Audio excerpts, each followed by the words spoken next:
So imagine waking up from like an incredibly vivid dream. Oh, yeah. We've all been there. Right.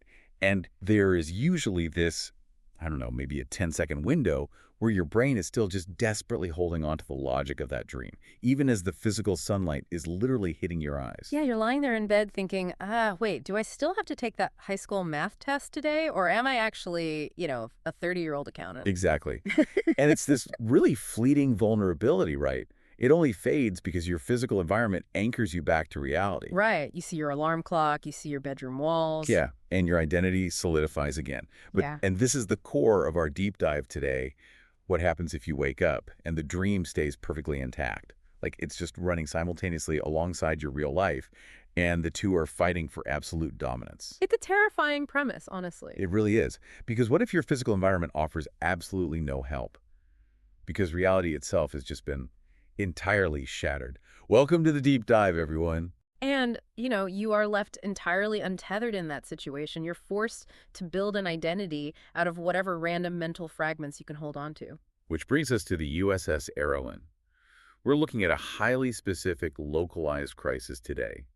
The Arawyn is orbiting this uncharted alien planet, but down on the surface, there's this impossible anomaly. Yeah, a perfect frozen slice of 1984 Sherman Oaks, California, just sitting there on an alien world. It's so wild. A reality-altering correction wave, which was triggered by this incredibly powerful panic entity that looks like a young boy named Astor, has just swept the area. And for this deep dive, we're zeroing in on a very specific time frame. We're looking at the logs from 242607.05 to 242607.18. So we're dealing with the immediate raw aftermath of that wave. Right. Our mission today is to pull apart that raw data. We're exploring the fragile nature of identity, the terrifying ethics of simulated worlds, and frankly, how a crew desperately tries to hold the line when the actual rules of physics just stop applying. And I think the human element here is what makes this so incredibly compelling. Because you have two Starfleet officers trapped on the ground inside this anomaly. Engineer Ryan Collingway and scientist Steve Remington. Right. And when that reality wave hit, their minds were entirely overwritten. I mean, forcefully implanted with these 1984 civilian personas. Yeah, like Ryan genuinely believed he was just some struggling college kid with a criminal father. And Steve believed he was a science student. He had never even heard the word Starfleet. Which is crazy. And yet, despite their minds being totally hijacked by this localized 1984 simulation, they somehow managed to hack their way back into contact with their crew. It's unbelievable. I mean, they're literally running for their lives through a suburban neighborhood. Ryan is nursing a broken rib from a literal 1984 jailbreak. Yeah, that jailbreak detail is it's so intense. And they're using a highly advanced 25th century Starfleet tricorder that they have somehow reprogrammed. And they've affectionately named it Clyde. Clyde, yes. And that right there highlights this massive contradiction in their cognitive state. Because using this scanner using Clyde, they managed to intercept their commanding officers. Right, Commander Suzanna Batenburg and Doctor Riah Amberlyn. They meet up at the intersection of Durango Road and Sycamore Street. And the visual contrast of this reunion is just striking. Commander Batenburg is the ship's first officer. She is known for being composed, strict, highly logical. Very by the book. Exactly. But to blend into this bizarre simulation, she is standing on a suburban street corner wearing a day-glow orange jogging suit. And a thick headband, which leads to this incredibly jarring moment of realization. Oh, the headband moment, yeah. Because Ryan is just staring at Battenberg in her day-glow tracksuit. He's looking at the headband she's using to hide her features. And suddenly, his suppressed 2425 Starfleet memory just violently pierces straight through the 1984 fog. Right. He realizes she has pointed ears. He literally says out loud, "You're an alien, we're talking to an alien." Because, well, Battenberg is a Vulcan. And that is the exact moment the simulation really begins to fracture for them. Like, when they report in, Steve's radio call is this messy, informal, slightly awkward greeting. Yeah, you can actually hear his jumbled 1984 college kid persona just crashing headfirst into his Starfleet training. Right, and Dr. Amberlyn, who's right there, she diagnoses this condition as an incomplete override. And if we look at the neurobiology of how human memory functions under extreme duress, the mechanics here are just fascinating. It makes me think of like an operating system update on a computer that glitches halfway through. Oh, that's a good way to look at it. It's like the 1984 software is currently running the machine, But the developers just totally forgot to delete the old files first. So every time Ryan looks at Batenburg's Vulcaneers, the old Starfleet code just executes in the background and momentarily crashes the new program. That is a highly accurate way to visualize it, actually, because the chronoton particle contamination from the reality wave, it primarily targeted their declarative memory. Right, the who, what, and where of their lives? Yeah. Exactly. The stuff that is largely managed by the hippocampus. So the wave easily overwrote their personal histories and, their understanding of what century they were even in. Right, but there's another type of memory. Yes, procedural memory. The deeply ingrained how-to knowledge, muscle memory, operational reflexes, that is stored in entirely different neural pathways, like the basal ganglia and the cerebellum. Which totally explains amnesia patients. Yes. Like you hear those incredible cases where someone suffers a traumatic brain injury and they forget their own name, they forget their family, but then they can sit down at a piano and just flawlessly perform a complex Beethoven sonata. Precisely. The declarative memory is gone, but the procedural memory is untouched. That is wild. So the reality wave wiped their conscious understanding of Starfleet, but it couldn't reach deep enough into their neural architecture to erase their procedural training. So that is how Steve unconsciously knew exactly how to dismantle and reprogram a futuristic tricorder into an EMP. Right. His hands knew the sequence, even while his conscious mind was completely baffled by what he was actually doing. Wow. So you have these two men walking down a quiet suburban street, right? They're searching for their security chief, Lieutenant Flamia and the boy Astor. And they are completely untethered. They desperately need anchors. You really do. And out of nowhere, Ryan asks about a name surfacing in his fractured mind. He asks about Allura. Yeah. And Dr. Amberlyn confirms for him that Allura is real. She is the ship's morale, welfare, and recreation director. And she and Ryan are secretly dating. I mean, just think about the psychological relief in that moment. You are in the middle of a total existential crisis. You literally do not know what century you belong to. It's overwhelming. But your brain holds on to the memory of someone you love. And a doctor standing right in front of you confirms, yes, she is real and she is waiting for you. It's a powerful anchor, but the problem is it's not just the good memories coming back. Yeah. Ryan admits that other, much darker, suppressed memories, things he was actually actively working through with the ship's counselor, are also violently bubbling up to the surface. Which is why Dr. Amberlyn issues this very stark warning. She tells Ryan and Steve they must rigorously sort their minds into three distinct categories: real, imposed, and imagined memories. Because the chronoton wave didn't just implant fake personas, right? Yeah. It completely dismantled the psychological walls holding back their own natural anxieties and their suppressed trauma. I want you, the listener, to just think for a second about a deeply held memory you have from early childhood. How sure are you that you actually remember the event? That's a scary thought. Right, versus just remembering a photograph you saw of the event years later, or a story your parents told you, because the human brain is incredibly prone to confabulation. Oh, absolutely. It hates empty space. Exactly. If there is a gap in your memory, your brain will seamlessly fabricate details to bridge that gap, and it will feel entirely real to you. Yeah, it doesn't feel like a lie.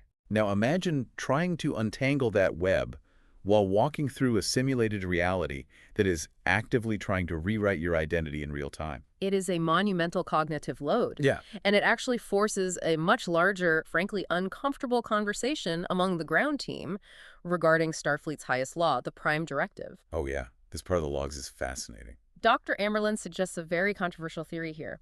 She posits that if this entire 1984 Sherman Oaks reality is merely a fabricated construct created by a highly advanced civilization, then interacting with the people inside it might not technically constitute a Prime Directive violation. Because it's not real. Right. Her logic is that it isn't a naturally evolving pre-warp culture. Okay, I have to push back on Ria's logic here. Yeah. Because to me, that sounds like an incredibly dangerous ethical loophole to jump through. How so? Well, if you are a civilian walking around in that 1984 simulation, you feel physical pain, you feel fear, you love your family, your subjective experience is 100% real to you. That's true. So, does the cosmic artificial origin of the world somehow invalidate the actual suffering happening within it?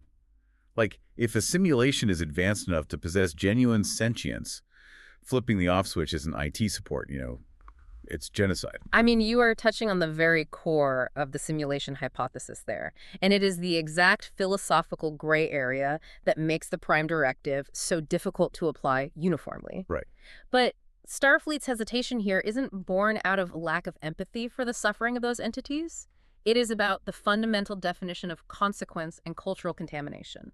The Prime Directive exists primarily to prevent advanced technology from irreparably altering a society's natural developmental trajectory. Right, but that assumes the simulated world doesn't have a trajectory of its own. Right. Just because an advanced alien put you in a fishbowl, does that mean Starfleet automatically gets the moral authority to tap on the glass? And that is the crux of the dilemma, because a kidnapped fragment of the past or a heavily programmed simulation has already been artificially contaminated just by its very existence. Yeah. The developmental timeline is already broken. So if Starfleet intervenes to save their officers, are they destroying a nascent culture? Or are they simply shutting down a malfunctioning, highly complex holodeck? Wow. Until they know the exact nature of the anomaly, any action they take is basically a roll of the dice between a rescue mission and an act of cultural destruction. It is an agonizing tightrope.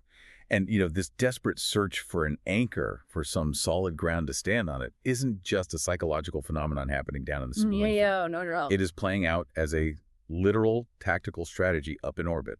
We need to shift our focus to what is happening simultaneously above the sky aboard the USS Arawyn. The situation on the bridge is staggering. Captain Sabrina Corbin and Dr. Claire Denros are observing the space immediately surrounding the anomaly, and the visual data they are processing is just impossible. It's like something out of a nightmare. They are looking at 23rd century Klingon and Romulan warships locked in a brutal, continuous combat loop. Right.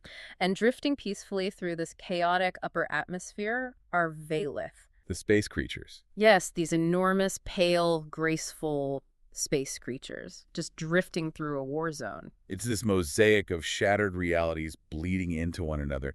It's beautiful, but completely terrifying. And right in the middle of processing this visual chaos, a critical operational failure occurs. Yeah, the timing couldn't be worse. The Ops officer, Lieutenant Young, reports that he has lost the comm signatures for Collingway and Remington down on the ground. And the timing of that blackout is crucial because it perfectly coincides with one of those massive Valith creatures passing directly through the distortion layer. Right. The anomaly shifted its parameters, and the Arawyn instantly lost its connection to its people. Which prompts Captain Corbin to issue one of the most chilling, ironclad orders I've ever seen in a tactical log. Oh, it gives me chills. She doesn't raise her voice. She doesn't panic. She just looks at the bridge crew and says, "No one else disappears." It is a pure assertion of command presence. She knows she cannot control the physics-defying anomaly outside her ship, so she exerts absolute control over the one thing she can. The ship itself. Exactly. The protocol, the discipline, and the physical integrity of her vessel. But to really understand the psychological weight of that moment, we have to look away from the bridge. We have to go deep down into main engineering. Down to Ensign Sorensen. Yes. Ensign Sorensen has been left in charge because Ryan is trapped on the surface, and Sorensen is down there desperately diverting power to communications and science arrays. He's just trying to punch any kind of signal through the distortion layer to his boss. Sorensen's internal state is fascinating here because it contrasts so sharply with Corbin's. He is operating under extreme, palpable duress. He is experiencing what psychologists call ambiguous loss. Because he doesn't know what happened. Right. He doesn't know if his crewmates are dead, alive, or fundamentally altered. And the human mind struggles profoundly with the absence of information. Exactly. He is terrified that Ryan has been killed. Or worse, that Ryan's going to end up as a literal brain in a jar because of whatever this alien technology is doing. His mind is just filling the communication void with worst-case scenarios. But amidst all that panic, Sorensen anchors himself to one very specific thing. A promise. Yes. Before Ryan beamed down, Sorensen promised he wouldn't let the ship get a single scratch. It is a remarkable coping mechanism. In the face of overwhelming cosmic uncertainty, Sorensen clings to a localized, highly measurable task. Yeah. It's like he's saying, I cannot control the space-time continuum, but I can maintain the structural integrity of this hull. It totally reminds me of a frantic backstage crew at a theater on opening night. Imagine the actors on stage have completely forgotten the script, the props are spontaneously catching fire, and the audience is panicking. It's like stressful. Right. And the stage manager in the back isn't trying to rewrite the play. They were just desperately pulling levers in the dark, redirecting power, doing whatever they can to keep the actual building from burning down around them. That's exactly it. And if we synthesize these two reactions, Captain Corbin's icy command on the bridge and Ensign Sorensen's anxious, stubborn loyalty down in engineering, we see two entirely different emotional tools being used to fight the exact same battle against the unknown. Which is the battle against isolation. Right. It highlights the profound psychological danger of isolation. When you are cut off from your people, the silence itself becomes a weapon. Which brings us to the core of what we're really talking about today. When we look at this specific window of time, from the logs spanning 242607.05 to 242687.18, from the moment the reality wave hits to the agonizing communication blackouts, what is the central takeaway from the resilience of this crew? I think the overarching theme is the fundamental human necessity for anchors. When reality degrades, whether through trauma, isolation, or a literal rupture in the space-time continuum, the mind will furiously search for something solid to hold on to. Yeah. You construct a raft out of the debris of your own environment and your own identity. For Ryan and Steve on the ground, that anchor was a reprogrammed piece of technology named Clyde, and the deep, untouchable muscle memory of their Starfleet training. Right. It was the memory of a loved one, Allura, acting as a beacon through the fog of an imposed identity. And for the crew up in orbit, the anchors were structural. It was Corbin's unyielding reliance on the chain of command and Sorensen's stubborn dedication to a promise. They survived the immediate shockwave of the anomaly by refusing to let go of the things they knew to be empirically true, even when the universe was actively telling them otherwise. So as you are listening to this right now, I want you to think about the chaotic moments in your own life. You probably aren't navigating a reality-bending time anomaly in 1984 Sherman Oaks, but we are all constantly bombarded by conflicting information, external pressures, and moments where our world feels entirely untethered. We all have our own reality waves. Right. When the noise gets too loud, what are the anchors you rely on? How do you sort your own internal narratives? How do you separate the reality of who you are from the expectations imposed on you by others, or the imagined anxieties created by your own mind? It requires a rigorous, continuous internal audit. And I think it leads to a final, perhaps slightly unsettling question to ponder as we conclude our analysis of these logs. Well, I like unsettling questions. Well, we have explored today how heavily our physical environment, our memories, and our communities shape our sense of identity, right? Yeah. But if our sense of self is truly that dependent on external anchors, who do we actually become when we finally discover that the environment we trust is nothing more than a carefully constructed illusion? Wow. It brings us right back to that vulnerable moment of waking up from the dream. Only this time, you have to seriously wonder if the room you just woke up in is actually just another layer of the sleep. Thank you for diving into these logs with us today. Keep questioning the world around you, sort your memories carefully, and whatever happens, hold on to your anchors.